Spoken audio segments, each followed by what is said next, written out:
What's up, dogs? F2.8 in the house. Usually I do a good, the bad, the ugly type thing, but if everyone's being honest with everyone else, there's not a lot of bad or ugly here to talk about. There are, however, several major differences between the F2.8 and the F4 70-200.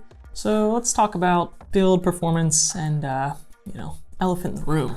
First thing you notice when you free this from your lens rentals box is the heft. The F2.8 version is no joke, and this weighs almost a pound more than the F4 version. And for more context, if you haven't watched my F4 70-200 video, this lens is almost identical to the 24-105 F4. The F2.8 is also a longer lens. The hood is also obviously bigger, and it comes with a tripod collar. The F4 does not come with a tripod collar, and you don't need it on this lens.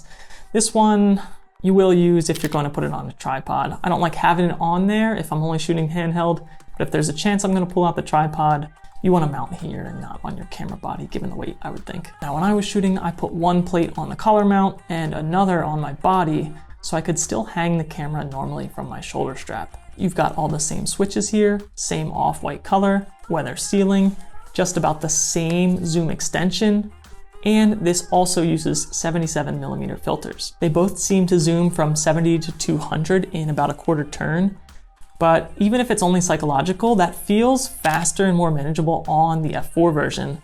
And I think that's because you get that smaller diameter portion of the zoom ring. On the F2.8 version, the barrel is obviously just one diameter, so it feels like it takes a little bit more to get it there. And then the other big difference is that the control, focus, and zoom rings appear in the opposite order on the F2.8, where the control ring is closest to your body. Depending on how you shoot and what other lenses you have, you might care, but I doubt anybody is making their buying decision on this alone. I will say I was surprisingly not used to this orientation coming from the 24-105. I don't use the control ring as much with the R6 now that I have a new wheel, but I did use it with the RP more than most people seem to. And with the tripod collar, the control ring isn't as easy to get to on the 2.8, at least for me.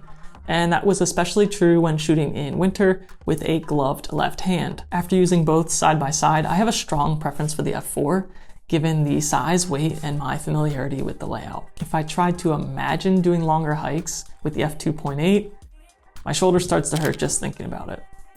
I know I've done them with the 24-105, and given that this is essentially the same, this is the one that I'm going to reach for when traveling, or even just carrying it around most of the day. The moral of the story is that these are both L lenses, they both have great build quality, but the size and weight is going to matter potentially a lot for some people, and I would put myself in that bucket. For image stabilization, I think we have 5 stops each. Might have to fire my scriptwriter if that's incorrect. The autofocus on the F2.8 is lightning fast and almost silent. And to quote my former self, this lens has been sharp and responsive and a joy to use. On the video end here, I'm huddled under a gazebo in the local park, freezing my ass off to give a look at the image stabilization switched on and off at each end when shooting on the R6. Here's what we've got at 70mm, and here's what we've got at 200mm. Bit of a difference here on minimum focusing distance. The F4 actually beats out the F2.8 in this category. This can focus as closely as about 2 feet, where the F2.8 can focus at about 2.3 feet. Not a huge difference here, but I did mention that the F4 had a good improvement over its EF predecessor, so I wanted to mention that again here for consistency. And then I think the other big questions are how the image quality compares and what the difference in background blur is going to be when you reach for this 2.8 as opposed to the F4. Now, I mentioned in my F4 video that I'm not big into peeping at pixels at 200%, but I know that's on some people's minds when they watch this comparison, so I tried to do some, but man, do I find it painful. I do think a good starting point is to ask whether F4 is just as good on each of these lenses. I'm looking at 70 and 200mm here, and I think maybe the F2.8 has a slight edge at F4, and potentially overall, but it's so close.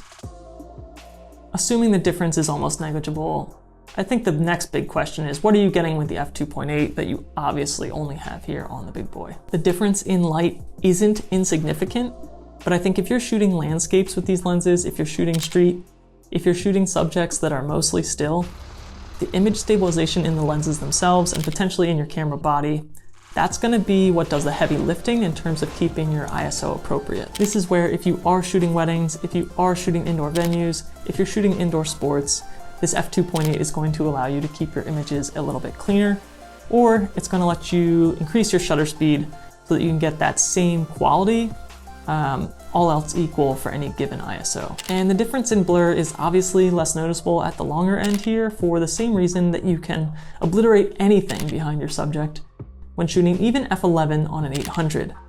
The difference might be greater at the wider end, but will generally be less noticeable closer to 200. And finally, onto the large tusked mammal in the vicinity of the dwelling, or the elephant in the room, the price. The f2.8 cost $1,100 more than the F4, which is not cheap to begin with. So if you will allow me to express my humble opinion whilst recording my own video, if you are an enthusiast or a part-time shooter, F4 all the way. If you want to travel or hike with this range, F4 for you too. Full-time shooters for indoor events and indoor sports, F2.8.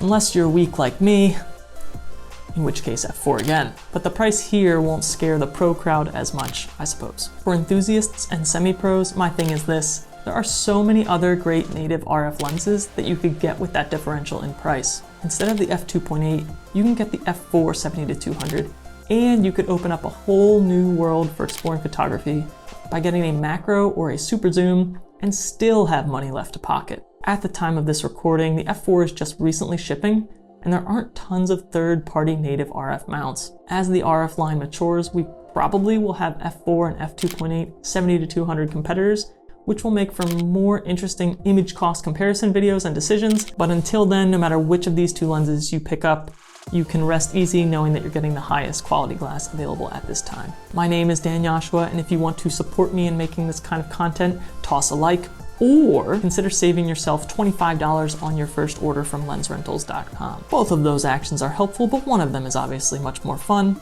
And if I can't trick you into either, stick around for another vid.